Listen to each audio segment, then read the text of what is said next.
Hello everyone, Bhowmik ডায়েরির নতুন আরেকটি পর্বে আপনাদের সকলকে স্বাগত জানাই। কেমন আছেন সবাই? আশা করি সবাই অনেক ভালো আছেন, সুস্থ আছেন। অনেক বেশি গরম পড়েছে। এই ভিডিওটা ছিল মা দিবসের দিন। এবছর মা দিবস হয়েছিল 12ই মে। আমরা সেদিন বেরিয়েছিলাম মাকে নিয়ে।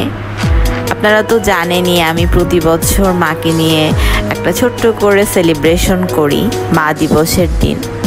এবছরও তার ব্যতিক্রম নয়।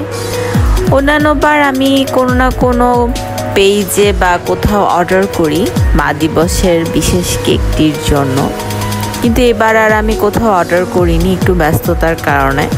তাই চলে এসেছি রয়্যাল বেকারি ময়মনসিংহে নতুন বাজার শোরুমে। তো এখানে দেখছিলাম কোন কেকটা নিব। তারপর আমি এই ভ্যানিলা কেকটা নিয়ে নিলাম। তারপর আমি লোকটাকে বললাম একটু লিখে দেন ছোট্ট করে হ্যাপি মাদার্স ডে। আসলে মা কি একজন পার্সন শুধু না, মা কিন্তু একটা পরিবারের হার্টবিট, আমি এটা বিশ্বাস করি। যে কারণে আমি এই দিনটা চেষ্টা করি যত ব্যস্তই থাকি না কেন বা যত কাজই থাকুক না কেন মাকে নিয়ে একটু বাইরে বের হতে। আমার চ্যানেলের প্রথম ভিডিওটা ছিল মা দিবসকে নিয়ে। আপনারা যারা আমার চ্যানেলে নিয়মিত দর্শক তারা জেনে থাকবেন যে মাকে নিয়ে আমি কতটা পসেসিভ আছে। যাই হোক, তো আমরা চলে এসেছি বিজিবি ক্যাম্পে ময়মনসিংহে। প্রতিবারই ভার্সিটিতে যাই, তো এবার ভাবলাম একটু দূরে কোথাও যাই, কিন্তু মা আবার দূরে কোথাও যেতে চায় না। তারপরও তাকে বুঝিয়ে শুনিয়ে নিয়ে আসলাম। বিজিবি ক্যাম্পটা হচ্ছে আমাদের বাসা থেকে একটু দূরে, যেহেতু আমরা পাকরিবি ক্যাম্পাসের কাছাকাছি থাকি সেজন্য আমাদের এই জায়গাটা একটু দূরে হয়ে যায়। এটা ময়মনসিংহের খাদ্য অধিদপ্তরের অফিস আছে ঘুমটি পার হয়ে টাঙ্গাইল যেতে, তো তার অপোজিটেই এই বিজিবি ক্যাম্পটি। ব্রহ্মপুত্র নদের ধার ঘেঁষে ছোট্ট একটা পার্ক মতন, মানুষজন এসে বসে পরিবার নিয়ে সময় কাটায়। তো আজ এসেছি আমরা এখানে। এই তো আমি ভিডিও করতেছিলাম একটু, আর সবাইকে বলতেছিলাম একটু তাকাও, আমার সাথে পোজ দাও।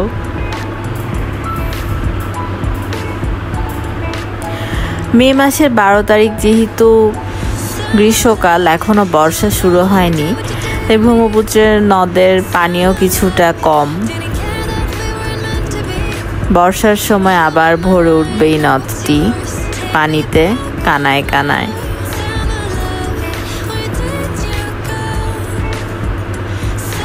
এখানে কিছু ছেলে মেয়ে একদল গ্রুপ আর কি, বন্ধু বান্ধবের, তারা গান গাচ্ছিল। তো আমি দিলাম না আর গানটা কপিরাইটের ইস্যুর জন্য। তারপরেই তো আমরা কেক কাটলাম।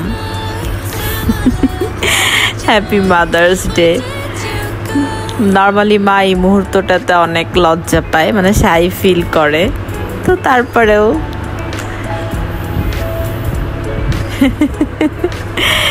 এই তো মা এখন কেক কাটবে। মাকে বললাম তুমি কেকটা কাটো, দাদা আসতেছে, সবাই মিলে কেক কাটবে। কাটো, কাটতে বলতেছি, দাদা বলতেছে আচ্ছা ধরো ধরো, ধরেই কাটো।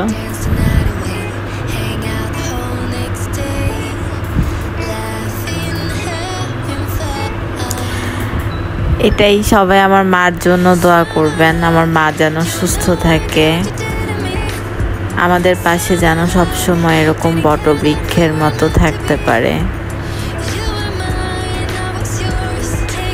মায়েদের কথা আসলে যতই বলি না কেন সব কিছুই মনে হয় কম হয়ে যাবে। মারা তো আসলে মাই, তাই না? এই তো আমার মা প্রচুর পান জর্দা খায়, তারপর বললাম একটু খাও কেক। এই তো এটা আমার দিদি, একটু সুপ্ত, ওর মাকে কেক খাওয়াই দিল।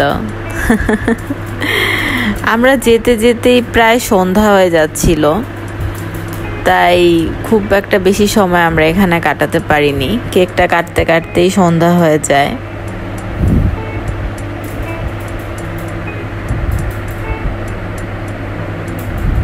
তো আসলে এগুলোই তো থাকে স্মৃতি, তাই না? তারপর আমরা ওই সীমান্ত ক্যাম্পের ভেতরে ফুড কর্নার ছিল, ওখানে ভিডিও করতে ওনারা দেয় না, রেস্ট্রিকশন। তো আমরা এই টুকটাক স্ন্যাক্স অর্ডার দিয়েছিলাম, তো সেটাই নিয়ে আমরা বাহিরে বসে এনজয় করছিলাম। তারপর সন্ধ্যা হয়ে গেল,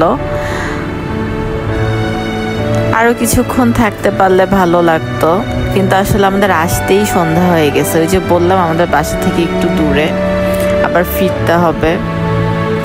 আর মা হচ্ছে একটু দূরে গেলে আর কি সে খুবই মানে এক্সাইটেড হয়ে যায়, কখন বাসায় আসবে কখন বাসায় আসবে। মাই তারা দিচ্ছিল চল চল চল, হয়েছে কেক কাটা, ঘোরাঘুরি, এখন বাসায় যাব। তারপর এই তো আমরা এখন বাসায় চলে যাব।